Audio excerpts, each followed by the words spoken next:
Good morning, everyone. Thank you for joining us this morning for a bee demonstration.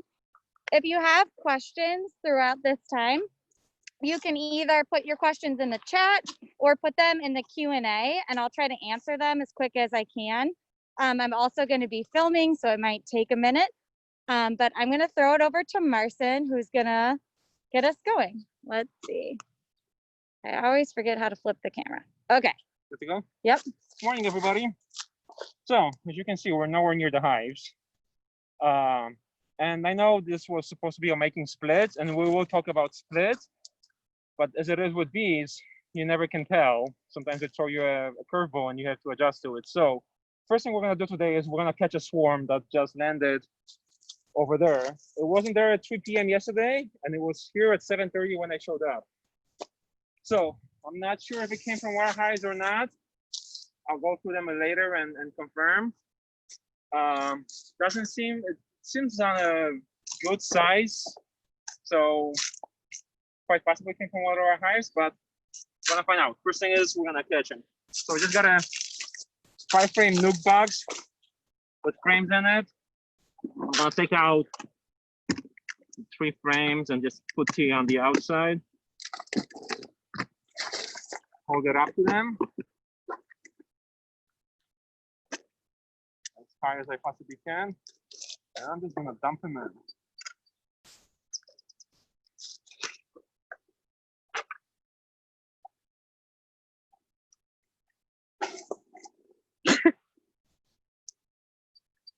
I'm hoping I got the queen.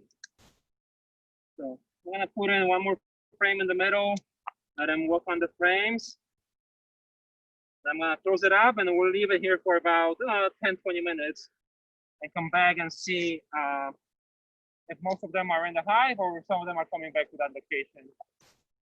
If they're in there, that means we got the queen. If they're out there or somewhere else, that means we didn't get the queen and we're gonna have to do it again if we can. Marcin, are the frames that you have in there, are they full of honey or they're empty frames? They're built out frames. There's some honey in the corners, there's some pollen, but overwhelming majority are empty and ready for the queen to lay eggs, and if she's a mated queen. So, but anything will work. I mean, if you don't have built out frames, empty frames, foundation will work. Just want to grab into something and give them some kind of a structure or home to occupy. Okay. So that was exciting, huh? That was not part of the plan for today. So never can tell what it is. All right. Well, let's talk about this hive. So those of you who joined us 2 weeks ago for the virtual beekeeping may remember that this hive wasn't here at the time. So the bottom bunk, the bottom deep, I brought that over from Lincoln Park Conservatory. We had hives over there. We will have hives over there at some point too. But I brought it over here just to consolidate so I don't have to drive between the 2 conservatories and spend time. So I brought it over here. And then in this box, we had a laying worker situation. So a queen didn't come back from mating, and the colony started developing a laying worker. So what happens is when there's no queen that is laying viable brood, the brood pheromone is absent, and the absence of brood pheromone allows some of the workers, some of the females to develop the brood pheromone suppresses the development of ovaries in female worker bees. If there's no brood pheromone, the ovaries get stimulated, they start producing eggs, but since workers never go on the mating flight, they can't collect sperm for fertilization of the eggs. The only eggs they'll lay will develop into a drone brood. So down the line, it basically the colony will not survive. It will just produce a bunch of drones that are not foragers or don't care for brood, and most of you know that. So anyways, we had a good laying queen, a decent sized colony, and we had a laying worker colony that had a good amount of bees. There were about 5.5, 6 frames of bees in there. So we just combined them together. We actually did it last Friday when it was raining, lightning, and thunder. So we just combined them as is. I didn't use a newspaper or anything like that. And then on Tuesday, I checked. The queen is still there. She's laying, so it seems like they have combined themselves. And in the upper deep box, in the cells where there are multiple eggs, because that's one of the signs of a laying worker is they will lay, instead of a single egg, they will lay multiple eggs in a cell. When I went through those frames, all of the multiple eggs were removed, so there was only a single egg per cell. So the brood pheromone has suppressed the laying worker, and the young nurse bees from the queen right colony were able to control and remove excess eggs from cells. We have a question about the swarm that you just caught. Yeah. Someone was curious, did you get stung, or no. how was it? Part of the job. It's I've caught more swarms this year than probably in the past 6-7 years combined. So this was just another one that I wish there wasn't any more swarming, but we're not over swarming yet. So. But that they're pretty docile when they're swarming anyway. Yeah, so they probably won't sting you. It's one of the most docile states when they're swarming. When they're homeless, there's no brood to defend. All they're looking for is just to establish a home somewhere that they can, hopefully survive the winter. So. Great. If anyone else has questions about the laying worker situation or the swarm, just feel free to put them in the chat. All right, so let's talk about this hive here. So we're gonna make splits today. So on Tuesday, when I was going through the hives here to figure out which splits I can make, and just so I can speed up the process of today, when I was going through the hives, some of them were already way ahead of schedule than I suspected them to be. So I had to make splits on the spot, basically. But this is what we're gonna do today, and I'll explain to you what I did on Tuesday. So I went through this hive. I went through basically all of our nooks. So this one, the one in front of it, but all of our nooks are basically used for, they're not honey makers. We keep them for making bees and raising queens if we need to raise queens. So we want them to produce as many bees as we possibly can, so we can take those frames of bees and brood and then either create more colonies or supplement the weaker ones, or really make strong populous colonies for the honey flow. So I went through this hive and I found a frame of kept brood, made sure that the queen was not on that frame, and then just transfer that frame of the kept brood into this box. And then I went through all of our nooks in this part of our yard. So I went through this nook right here. I went through the one that's on the stand over there, and then the three that are behind that stand. As we walk through them, I'll explain that too.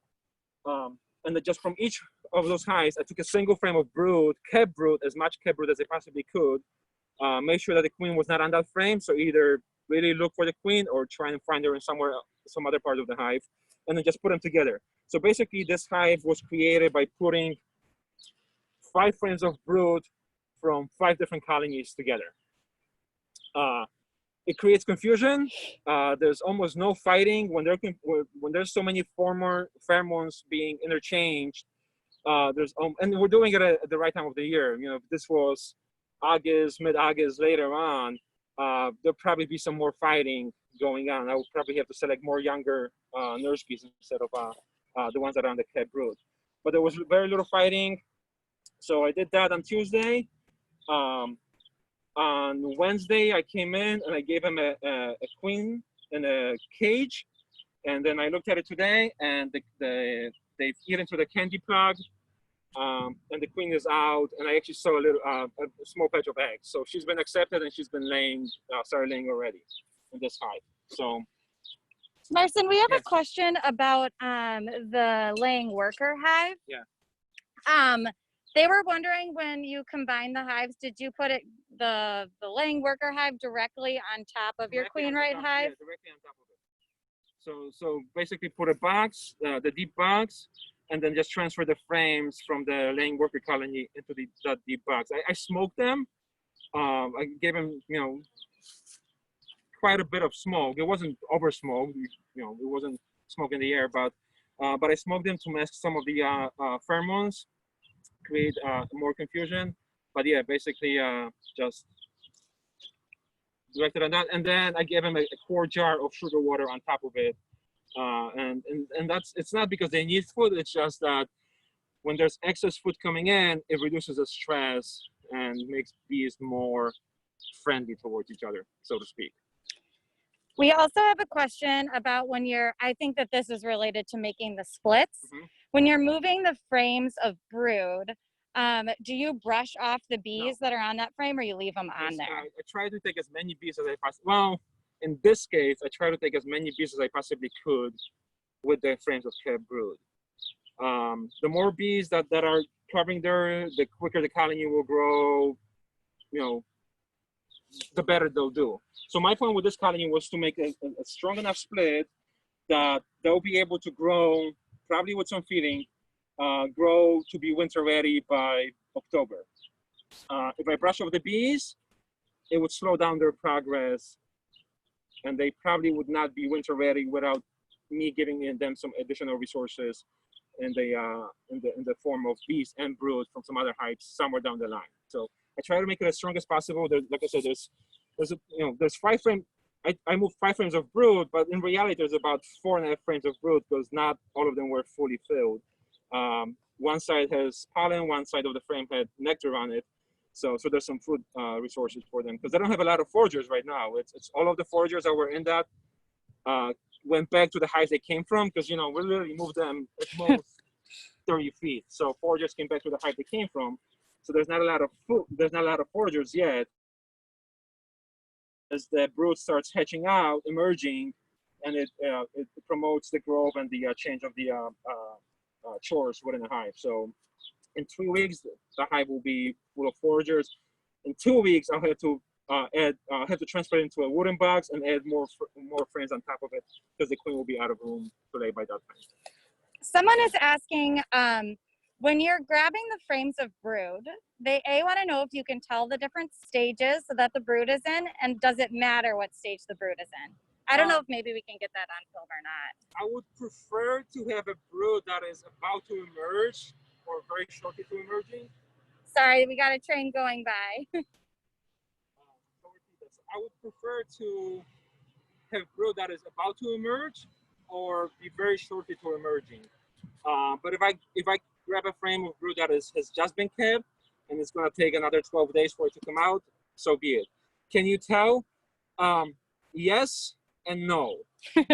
Sometimes the cappings do look different. The older the kept brood is, the darker it looks, just because the bee is walking on it and staining it. That's just a regular movement. But you also look where you take the frame of brood from in a hive. If I take a frame of brood that's surrounded on the sides of it by other frames of kept brood, then I can guess how old it is. Make a fairly educated assumption on it. If I take a frame of brood that right next to it is larva and the younger larva and the younger larva, I'm probably assuming that kept brood has just been kept within the last 24 to 48 hours. So if I take a frame of kept brood and all I have on the sides are eggs, that tells me that this brood is ready to emerge. And it's always, you know, if you're not unsure, take some tweezers and open a few cells and see how old the brood is underneath there. You're gonna sacrifice a few of the workers, but you can get a better judgment on how old the brood is on that frame. And someone else was wondering, the queen that you have in this new hive, she's not mated, correct? Yeah. Oh, she is mated. Yeah. Okay. She's mated. So yeah, it came from one of our hive. Well, I raised the queen, but it came from one of our hives here that I grafted about a month ago or so, and had her in a mating mood, and then once she came back from mating and started laying and everything looked good, brood-wise pattern, I caught her, and with the intent that she was gonna eventually had a bigger colony going into winter at some point here. And then someone is curious about the queen mating. Like, is it something that you can witness, or does she go far away? Yeah, it can be relatively close that they can mate. Usually queens fly about we say about an average of half a mile to a mile and a half from wherever they originated from. I've read studies where they saw queens coming back from mating in as little as 7 minutes, and I've seen when it took like 45 minutes for them to come back. So, and you know, we're not really sure if it's because there wasn't enough drones in the area, she had to fly further distance, or if she really wanted to fly a further distance to ensure that the genetics that she's receiving are not in any way related to any of the ones that are within her apiary. So can you witness it? Yeah, if you can spot a drone congregation area, you can witness it. I've never seen an actual mating take place, but I've been hit on my head by a drone that clearly has mated just somewhere above me. And in my home, in my yard, I've been hit twice on my head last year with a drone that had his reproductive organs out, and that can only happen during mating process. So I've never seen it, but I've seen evidence of it happening. Someone wants to know how you can tell if a queen is mated. So I've seen a queen fly into the hive with the reproductive organs of the last drone she mated with still in her. So she, so what happens in tell me how we are on time, because I'm gonna get on a tangent here. It's 9:45. Okay. So what happens is when a virgin queen flies out, she'll mate with multiple drones. The first one that catches up to her will mate with her. During the mating process, the reproductive organs get stuck behind in the queen. The next one that catches up with her removes those organs from the previous drone and then repeats the process of mating and so on. So the last drones that she mates with, usually the reproductive organs are in her abdomen. So when she comes back to the hive, the bees will remove that the reproductive organ of the last drone. So that's one sign you can tell if the queen has been mated, if you happen to be lucky enough to find when the queen coming back from mating. But mated queens look different, but they also move different than virgin queens. Virgin queens or unmated queens are very fast in their movements, whereas mated queens, especially ones that are actively laying, they sort of glide, they sort of drag their abdomen behind them instead of popping it up and carrying it. So they do look different, and their movement is different, and the care and attention she gets from the workers, mated queen versus virgin queen, is just night and day difference. The better the mating process, the better the queen pheromone is, the more care she will get. Versus a virgin queen, sometimes she might get left alone, and she might have to feed herself for days before she gets any care from other workers. Mating, it changes the chemical pheromone of the queen, and makes her queen mandibular pheromone very, really stimulating and powerful, and the bees react to it, like flies to honey. Great. Ready? Yep. All right, so get a water bottle. All right, so that was one split that I made on Tuesday. And here's another one that I also made on Tuesday.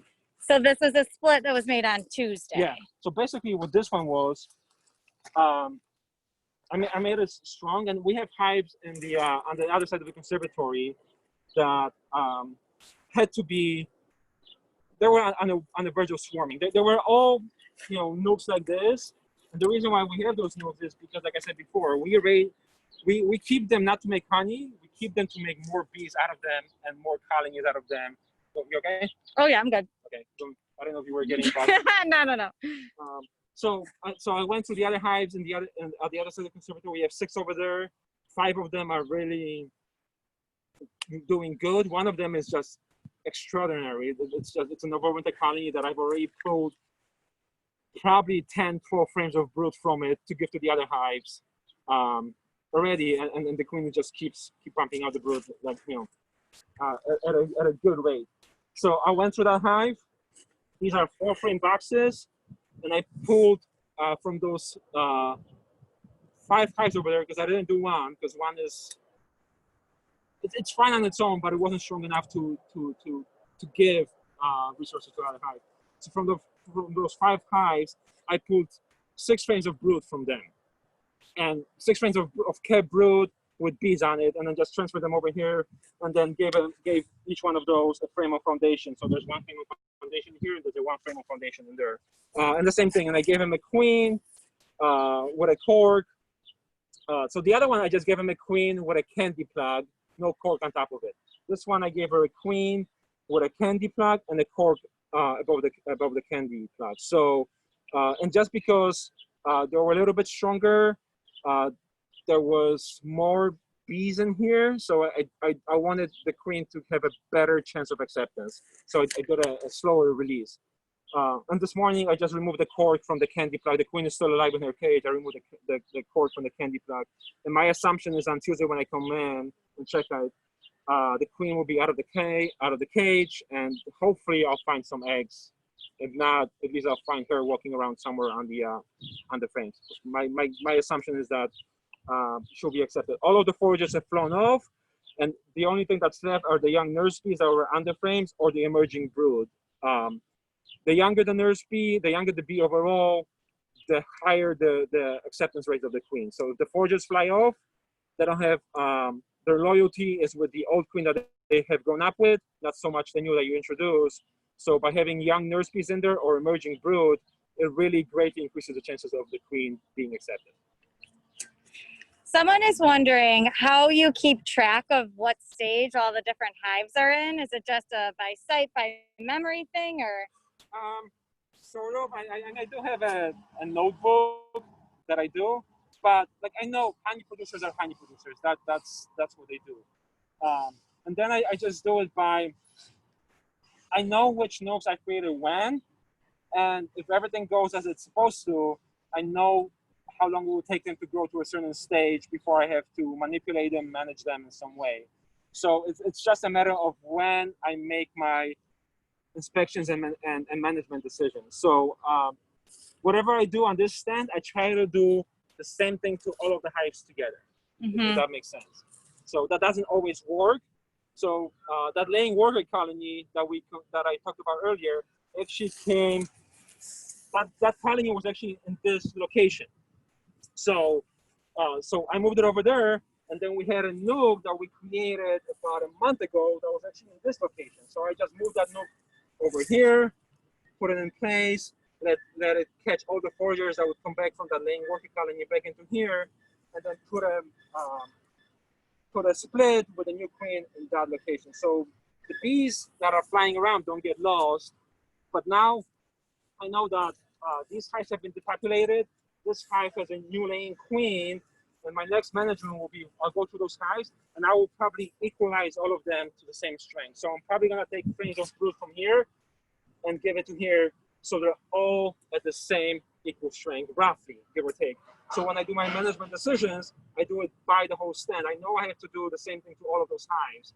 And if they're at the same strength, and one of them is lagging behind, then it probably tells me, okay, it's probably not environmental, because if the other two are doing well, it's probably a queen issue, nutrition, or some kind of a disease. And then I can zoom in on which one it is and figure out what I have to do to fix it. Most of the time, it's a queen issue. Then it's, you know, nutrition and disease go hand in hand, sort of that. If there's no good nutrition, disease will pop up. So, but most of the time, our issues at this time of the year are queen related. It's not so much we're on an okay nectar flow. It's not a great nectar flow right now, okay one. And there's pollen coming in. I just saw red, yellow, and orange pollen coming into the hives. So there's definitely nutrition coming in. Who knows how long that's gonna last? You know, we're not supposed to have any rain for the next few days. So yeah. Who knows what's gonna happen? See if we can get any of the pollen. Hopefully. You can actually see a few of them, like those fanning. So there's nectar coming in, like that one's fanning, that one's fanning, that one's fanning. So they're just drying out the moisture, the excess moisture from the nectar they're bringing in, and turning it in, turning that nectar into honey. So. All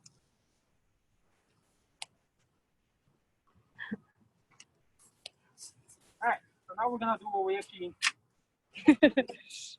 gonna open up some hives. This wall.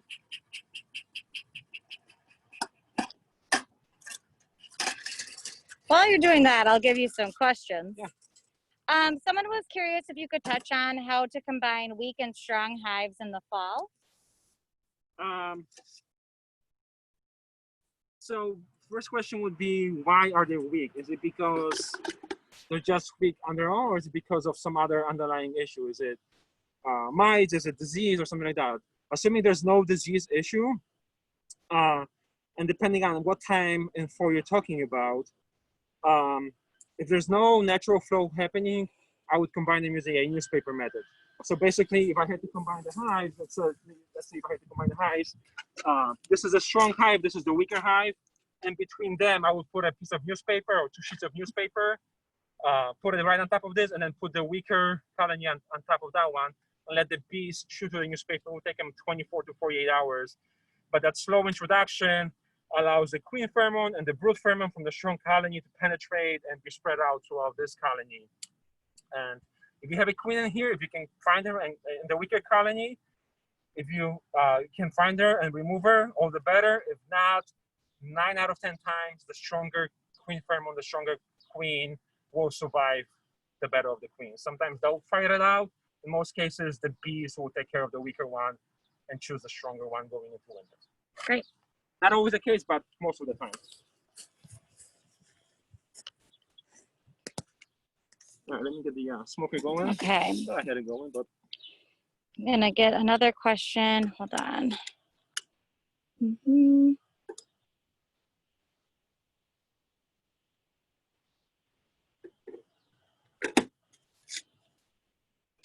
So Monica, who was a part of our last bee demo, is going to be checking her hives tomorrow. Sorry, everyone, it's hard to read and film at the same time. And during her next hive check, she's going to be looking for newly laid single eggs and single cells. Are there other signs besides spotting the queen to like determine if she's virgin or mated? Well, a virgin queen will not lay any eggs.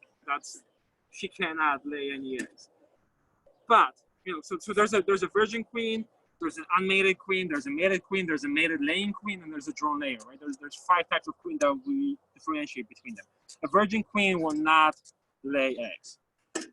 But a virgin queen can become an unmated queen, which can lay eggs. So let's say if a queen could not go on a mating flight, or she did and she couldn't find any drones, or somehow she was physically not allowed to go out because you put for experiment, you put a queen next to her and she couldn't walk out of the hive. After about 21 days post-emergence from the cell, roughly the queen has about 21 days to go on the mating flight and mate with drones. After that, her ovaries are not receptive to mating anymore, and to her spermatheca will not be able to accept. Spermatheca is the organ that collects the sperm from the drones and stores it for the rest of the life of the queen. She will not be able to store that sperm. So after 21 days or so, if she's not able to, is this going in your face? No. No. She's not able to mate. She will become an unmated queen. So she'll be laying, but she's unmated, which means she cannot fertilize the egg. She will only lay drones instead of workers. And drone cells are bigger. The worker cells are sort of even with the surface of the comb, and the drones protrude or extend above the surface of the comb as far as cells go. Hopefully we'll find some drone cells and worker cells in the hives as we open them to point out the difference. Great. So yeah, you look for the brood pattern and you look for what kind of brood it is. I mean, on average, the queen should lay about 85% of workers and 15% drones, roughly, depending on time of the year. If it's a newly established colony or a new queen, the first round, she should always lay workers because the colony needs those young nurse bees to drive the colony forward. After, 3, 4, 5 weeks or so, that's when they start raising, if the conditions are right, they start raising drones. If the conditions are not right, they won't raise drones. So, but drones are a sign of a healthy colony. If you have drones at a good ratio to workers, then you have a healthy colony. So I'm just looking back, but I don't see any bees where we cut the swarm. That's where the swarm was over there. We got most of them in the box. So you want to go look at it now? Up to you. How are we on time? It is not 10. Let's go look at it now. Okay. And then. So if you popped in later at the beginning of this, we actually got to catch a swarm, And so we're gonna go check on it and see if they're settled in the box or if maybe we did not get the queen. Some bees flying around, but nothing like congregating on the cage box. So. Someone is asking what you use for fuel in your smoker. So that was just burlap, cardboard, and then grass clippings. So, if I can find something here to burn in the smoker, I should not be keeping beef. There's so much organic material that I can find that.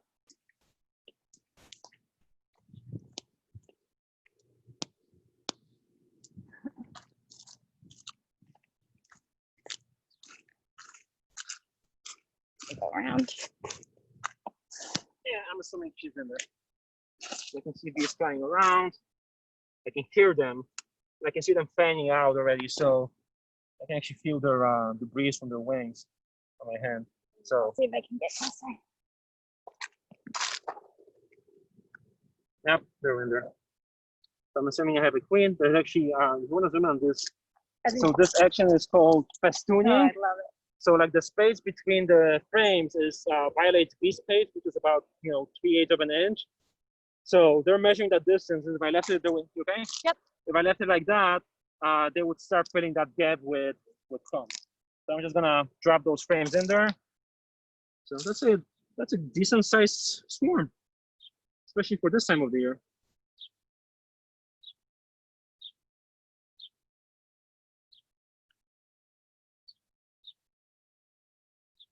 Hi, Matthias. Matthias is wondering what kind of nuke box that is. It's called it is called Easy Nuke from Jester Bee Company.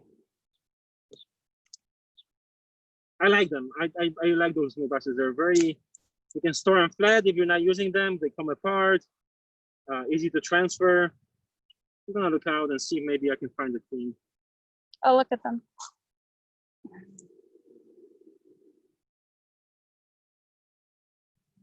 She's got a mark that probably came from one of our hives.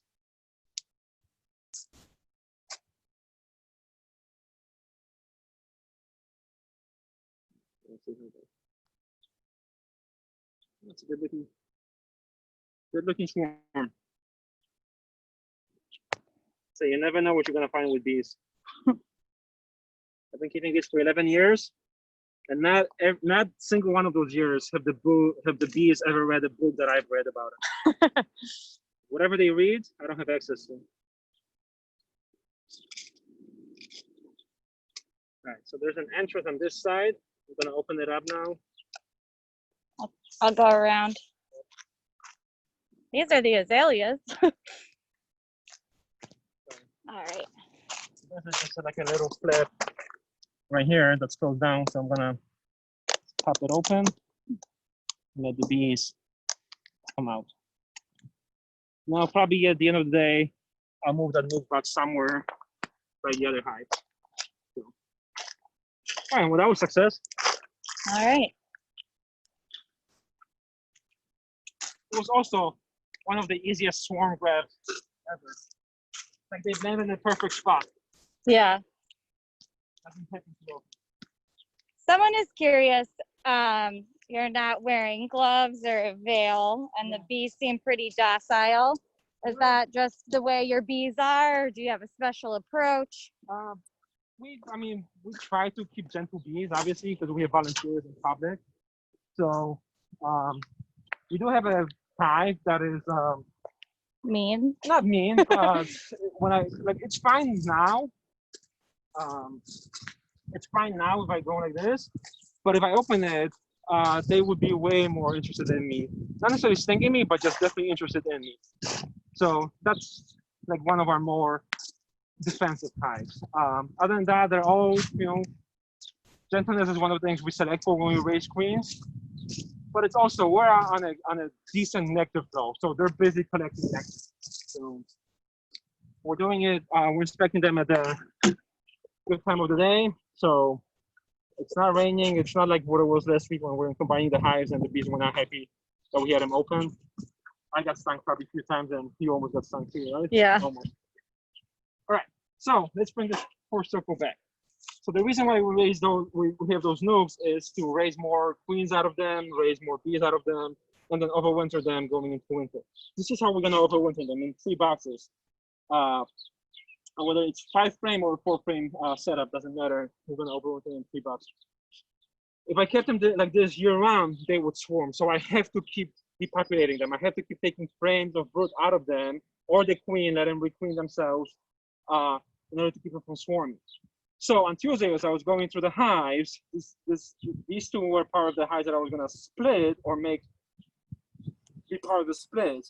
So as I went through these hives, I found queen cells, which means they swarmed to me. I was probably about 2 days too late inspecting them before catching the swarm.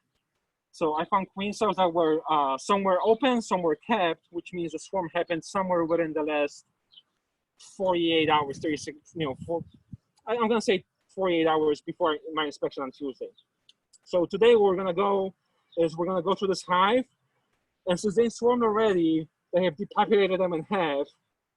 I can let them just go through their natural process and requeen themselves as they are, or I can harvest those queen cells and make more queens out of them. So when we split our honey producing hives, which are populous and stronger, and we'll split them probably in about 2 weeks or so from now, I will have queens to give to those hives when I make those splits. Hopefully that makes sense. Let's see, I got some questions coming in. Oh, the Easy Nuke. What is the company that you get that from? Jester Bee Company. Jester Bee Company? Jester Company out of Florida. But Man Lake sells them. I think the Don sells them. Or you can get it directly from the company. And then what kind of bees do you have? Italians, Carnolians? I prefer Carnolians. I do prefer Carnolians. There's some hives that do have exhibit more Italian traits. They're more populous. They're more prone to robbing. But if I had a choice, every single one of our hives would be Carnolians, or even with Russian genetics. I don't want to keep Russians here because Russians are known to be more defensive, and since there's volunteers and staff and public, eventually at some point will be public in the conservatory, I want to keep the bees productive and gentle as much as I possibly can. So that's why we don't keep pure Russians over here. So I'm actually going to take this box out.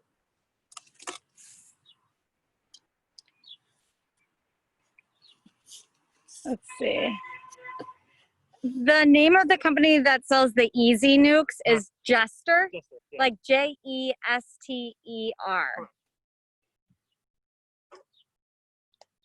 Someone's curious if the prolonged heat this week in the upper 90s is going to stress the bees out. No, this is, their temperature internally in the hive is about 92 degrees. So this is perfect for them. It's 70 degrees for them is chilly. It's what we're comfortable at, the bees don't like. So that's fine for them. What's going to stress them out is if there's no nectar coming in, and the heat and the lack of rain will probably create some kind of a gap in nectar flow. So, Maybe I'll come around from the other side to get that. I'm looking for things. If I'm correctly confused, I think they're in the lower boxes. So right now, I don't know if you could all hear that. Marcin is looking for the queen cells. And there are a decent number of questions coming in. Yep. So this frame on the edge here, that's a medium frame in a deep box. So you can see the bees build comb on the bottom of it. Let's see if I can get a good shot. I'm gonna lift it up so you can see better. Okay.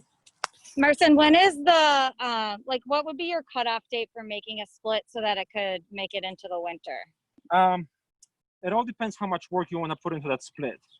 So, like the queens that are raised right now, out of this, they will never make it on their own unless I give a lot of input there. The splits that I've talked about, they'll grow up on their own just fine. If the queen is productive and that there's no other stressors, they'll create enough population. They may not have enough food, so I either have to feed them or I have to steal some frames of honey from other hives to give it to them. But population-wise, they'll grow up on their own. The stronger you make the split, the better the chance they get of growing, of wintering. So when we make our splits in 3 weeks, that will be our last round of splits then. when we make those rounds of splits, I'm gonna make them with at least 5 frames of brood, give or take 5, 5 kept frames of brood. And I may have to, it may come from a single hive, or I may have to combine 2 or 3 hives together to make those splits that strong. So, but that's sort of you need a population of about 15,000 bees going into winter, and a single deep frame, when it's fully covered with bees, will have about 1,800 bees on it, give or take. So you need about 6, 7 of those frames going into winter for them to have enough population to survive the winter and come out of winter in spring and actually be productive. Otherwise, they'll struggle and it will take them a while to grow up. So. Okay. So I didn't give you an exact date, because it all depends on how strong you make the split and what your end goal is. Okay, so there's a queen cell right here. And I see folks, your questions coming in, and we'll get to them. I just want to see if there's any other ones. So there's a queen cell right here, a single one. That's kind of squished. But actually, I'm gonna point something out. I don't know if you can zoom in on this. We'll try. But on the top of that queen cell, like, I'm gonna try and not touch it. I'm gonna look with my eyes first. With my, like right there, there's like a little flake. Yeah. So that's a wax flake. That's a worker that was producing wax and just dropped it because she had no use to put it anywhere. So hopefully, when wax is produced by workers, it's just translucent. You hold it up in your hand to the sun and you can see through it. It gets a yellowish color by bees working it, mixing with their saliva and staining by walking on it. So pure wax, about as virgin wax as you can get, is translucent. All right, so what I have here is called the queen castle. So this is basically a deep box, a deep brood box that has either 2 dividers or 3 dividers in it. This one's got 2 dividers in it. And there's entrance holes on here, here, and one here. So each frame with a queen cells, I'm gonna put into each divider, and it's gonna create a separate chamber for the queen to emerge, come out of, come back from mating, and hopefully establish a colony. That's the idea. So I wanna maximize the queen production out of this hive. Since they're already swarmed and there's multiple queen cells in here, I wanna maximize the queen production out of this hive as much as I possibly can. I want to take this frame out because I think it was Monica who was asking about drones. Yeah.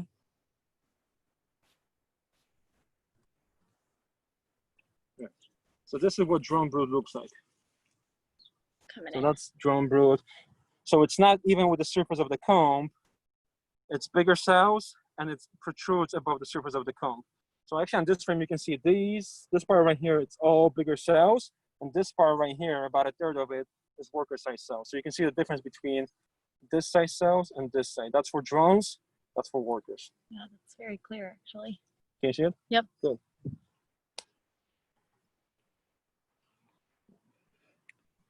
Let's see if I can harvest some. And the same thing happened to this hive too. It swarmed too. So I was a little bit too late on them. And I was, we got on the Nectar Flow, and just like that, these little hives, they'll plug out their available space really quickly, and they make a decision to swarm basically on the spot. Marcin, can you use a medium frame in the easy nuke box? Yeah, that's the other frames that I put in there were mediums because I don't have enough deeps to utilize for that. So great. I'm actually going to transfer this frame with the queen cell. So there's some young nurse bees on here. Just put it in there. And that's all they need. I'm not trying to create a colony. All I'm trying to do with this. So just 2 frames. Yeah.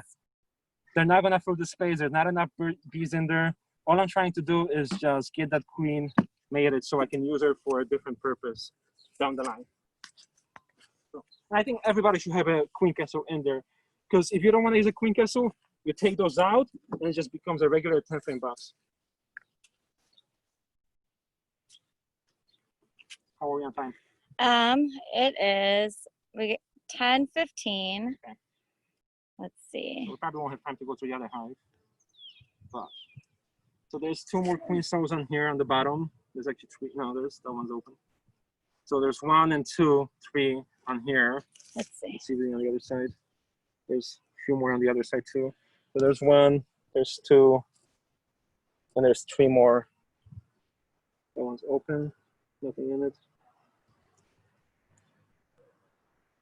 And there's three more on this side. There's actually four. Where's the fourth? Four. Oh. And this hive has swarmed already this year. So this is a queen that came back from mating, established a colony, and has swarmed again because they ran out of room rather quickly. Okay, let me see.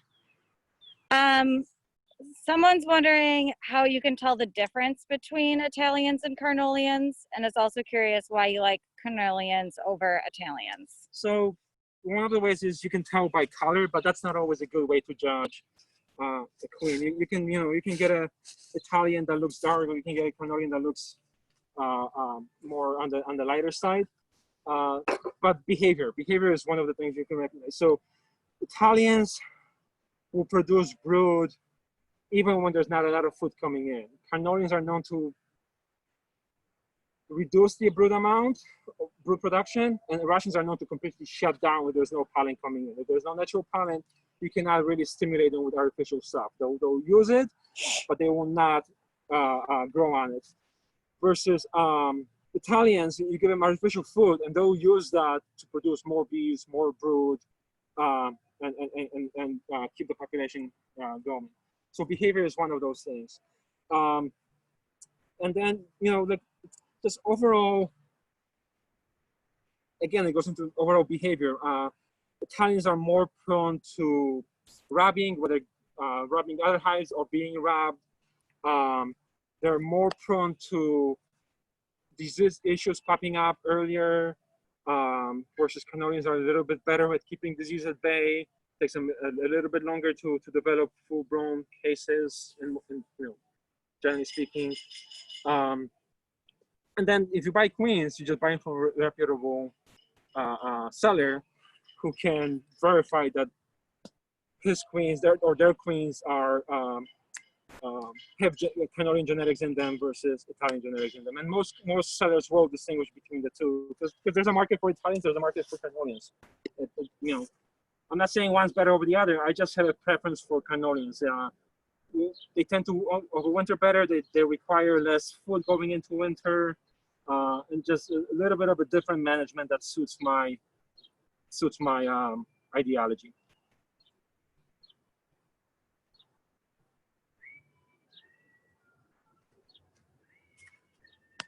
Okay, I'm gonna put that in there. And there's our second queen castle. So someone was asking, this is called a queen castle, Yeah. like a king would live in a castle. But really, it's just a deep box, tent frame with like boards. Okay, I know many people have asked questions, so I'm trying to get to them. I'm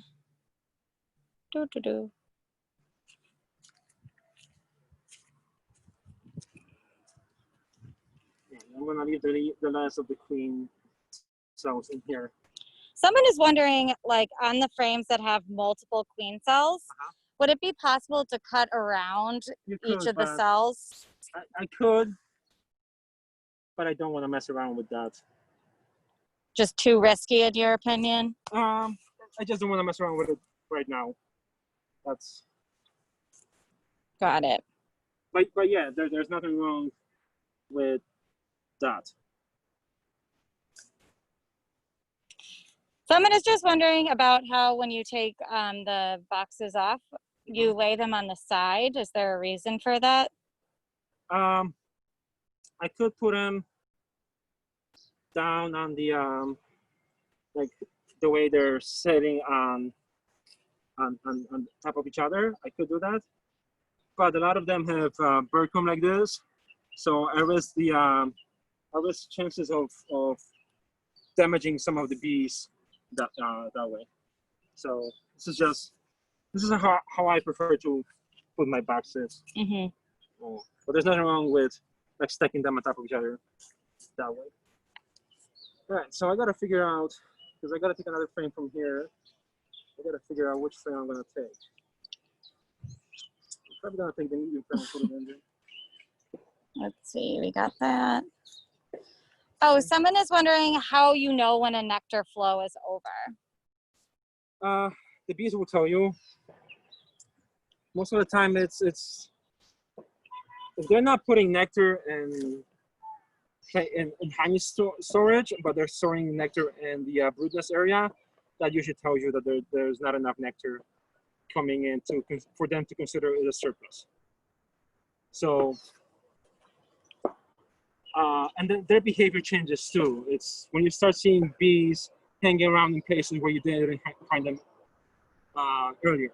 So, you know, like our storage container, it's not airtight, so the bees can get in and out there. And if I come in the morning and I find 100 bees in the container, that tells me there's no nectar coming in. Those foragers are looking for something to grab. So they're looking for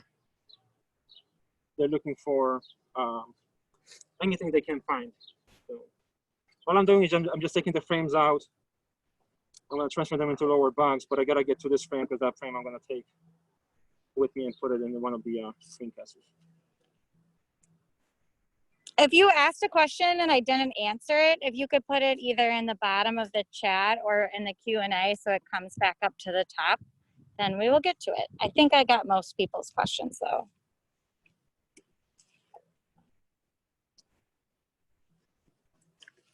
Right, so now that I got this off, I can take this box off again. I can scrape all of that off. I know there's no brood in it.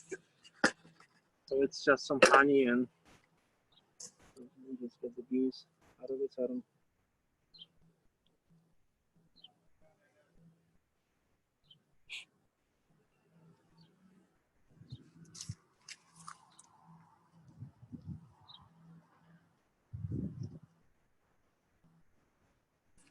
And I'm gonna probably put it back in the hive. That honey, let them clean it up before I remove the wax completely.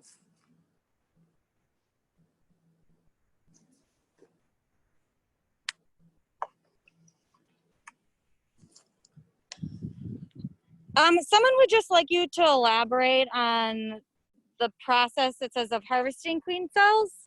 I think just making like, maybe just do another little explanation. How we did what we did here? Yeah. All right, so this hive swarmed. And on Tuesday when I came here, I saw there were multiple queen cells on 4 frames or 3 frames, I can't remember exactly. I got 2, yeah, so 3 frames. So I left queen cells in this hive, so the queen can emerge, go on a mating flight, hopefully come back and establish a colony. And then the extra frames, the extra cells, the first one that comes out will usually kill off the competition, the other queens. So in order for me to maximize our queen production, and the bees did all the work, all I have to do now is just transfer them into a box and separate them so they don't kill each other. So all I did was just put them in the queen castle. The ones that have multiple queens on them, the first one that comes out will kill the competition. Hopefully she goes on a mating flight, comes back and establishes a colony. This colony, hopefully, I think there's enough bees in here and there's enough brood in here for them to establish a big enough population for the winter. They definitely have enough food because that box is almost full of food. So I don't have to worry about feeding them. And the queens that we put in the queen castle, yeah, that is heavy. It's about 40 pounds, which for a colony this size is plenty of food. And the queens that we put in the queen castle, I will use those queens once they come back from mating and turn out to be good layers. When we split our honey producers, which are the 3 hives on the stand with 5, and then there's another hive towards the front. You can see all of them. So when we split those in about 2 weeks, when our flow stops or slows down, I will need queens for those splits. So hopefully those queens will be in good condition laying by then. If not, I do have some extra queens in the reserve that I can utilize if I need to. Hopefully that answered the question. All right, so we're done with this hive. And now it's just, about 2 weeks before I come back and look for the signs of a laying queen, give or take. 10 days, 2 weeks, roughly. Oh, Awesome. 10:25. Okay, so we're probably not gonna open up the other hive, but I'm gonna do the same thing with this hive that I just did with this one. So I'm gonna harvest the queen cells. I have one more chamber that I can fill in there. I'm gonna leave some queen cells in this hive, so the queen can emerge and go on a mating flight.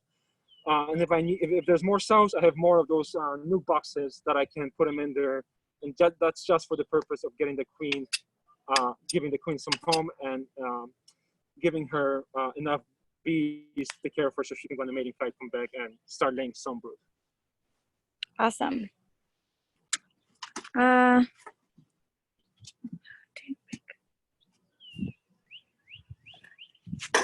Is that it? Let's see. A question just came in. I'm trying to figure out. I don't know what this term means. Bank a queen? Banking a queen? How do you bank a queen? Is that a question? How do you bank a queen? Do you use the castle for that? Did it come from Dale?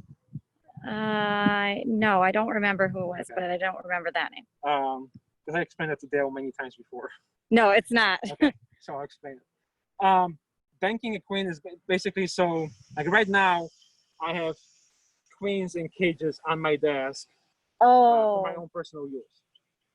So if I don't have a room to put them in, if I don't have hives to put them in or to split them, what I would do is, let's assume this colony has a laying queen and it's in, population of, everything's going right with it. I would find the queen and then separate her, isolate her with brood, with enough space in the bottom box, and I would put a queen excluder above that, above the queen. So the queen is in this box. There's a queen excluder above here.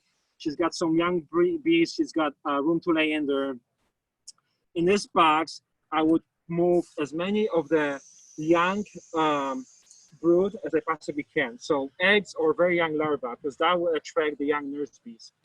And in between those frames, I would put the queen cages in between them. So imagine like here, imagine if this was a queen bank instead of a queen castle. So this is all young nurse bees in here.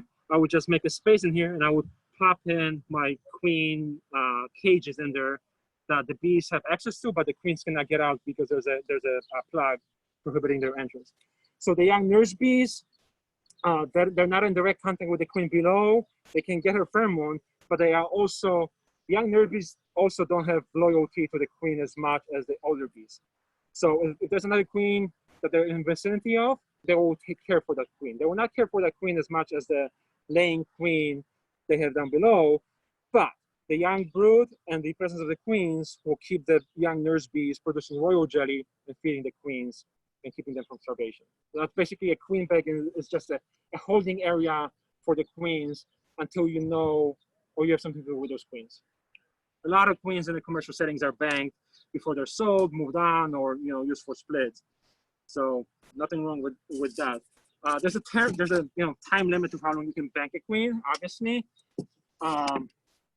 but you can bank them for 3-4 weeks, and there doesn't seem to be, as long as they have young nurse bees that are feeding them royal jelly, there doesn't seem to be any major side effects to banking queens. Cool. In the wintertime, I've heard of operations in Canada banking queens through the whole 5-6 months of winter, trying to get them to overwinter so they can make early splits in springtime. Instead of buying queens, they use their existing queens. So awesome. They seem to be productive this season. So banking queens is a way of holding onto queens if you don't have a room to use them right away. Awesome. Final question. Yeah. I think final question. It's about time.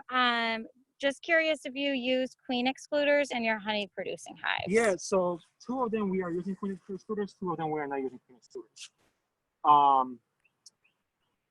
There's some interesting results that I'm not ready to share yet because we're not done with harvests. But I wanted to see if there's a difference between productivity and queen excluders and no queen excluders as far as honey production, as far as brood production, as far as overall health of the colony.